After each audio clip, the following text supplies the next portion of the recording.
This is TradeFlow News, bringing you relevant news and insights from around the world. TradeFlow News, enabling trade for SMEs and economies worldwide. These are some of the key topics that we will be looking into in today's program.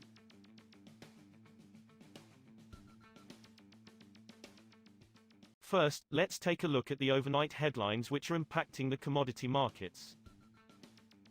At least 3 Chinese state oil refineries and a privately run mega refiner are considering increasing runs by up to 10% in October from September, eyeing stronger demand and a possible surge in fourth-quarter fuel exports. Chinese refiners are expecting Beijing to release up to 15 million tons worth of oil products export quotas for the rest of the year to support the No.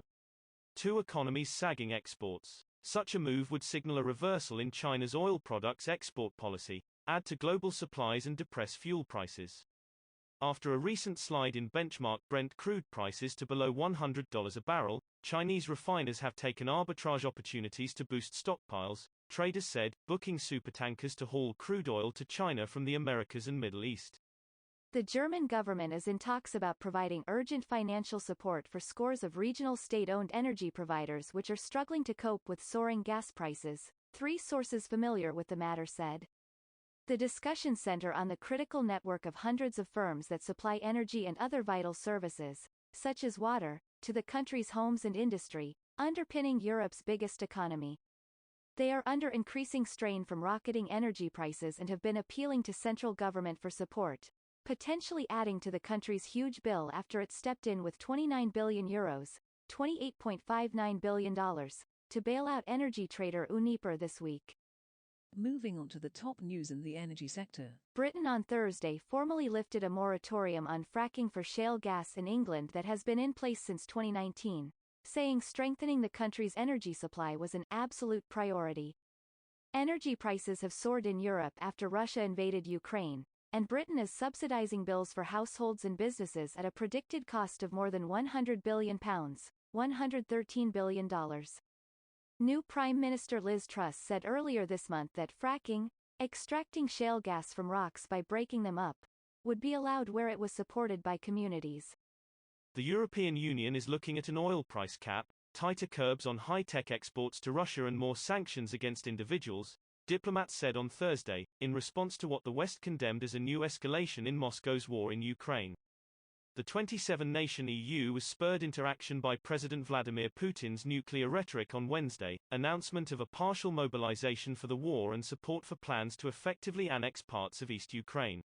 EU foreign ministers agreed at an ad hoc meeting on the sidelines of UN talks in New York to prepare new sanctions against Russia, and the bloc's top diplomat said they would consist of economic and individual measures.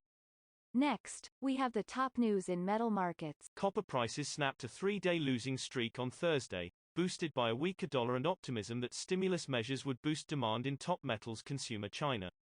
3-month copper on the London Metal Exchange rose 0.6% to $7,735 a ton in official open outcry trading.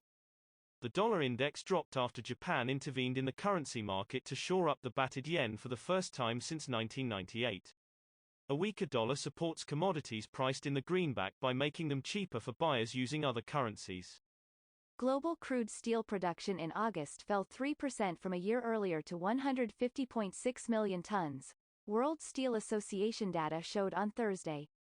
Crude steel output from China, the world's top producer and consumer of the metal, rose 0.5% to 83.9 million tons in August, the data showed. We will now look at the top news in the agricultural sector. Across northern and western Europe, vegetable producers are contemplating halting their activities because of the financial hit from Europe's energy crisis, further threatening food supplies. Surging power and gas prices will impact crops grown through the winter in heated greenhouses such as tomatoes, peppers and cucumbers, and those which need to be placed in cold storage, such as apples, onions and endives. European farmers are warning of shortages. The anticipated hit to production and jump in prices means supermarkets may switch to sourcing more goods from warmer countries such as Morocco, Turkey, Tunisia and Egypt. That is all for today's news on commodity markets. Stay tuned to TradeFlow News as we continue to provide you with more updates. We also invite you to follow us on Twitter at TradeFlow News, which allows you to watch our program on your mobile device or desktop to receive information from there.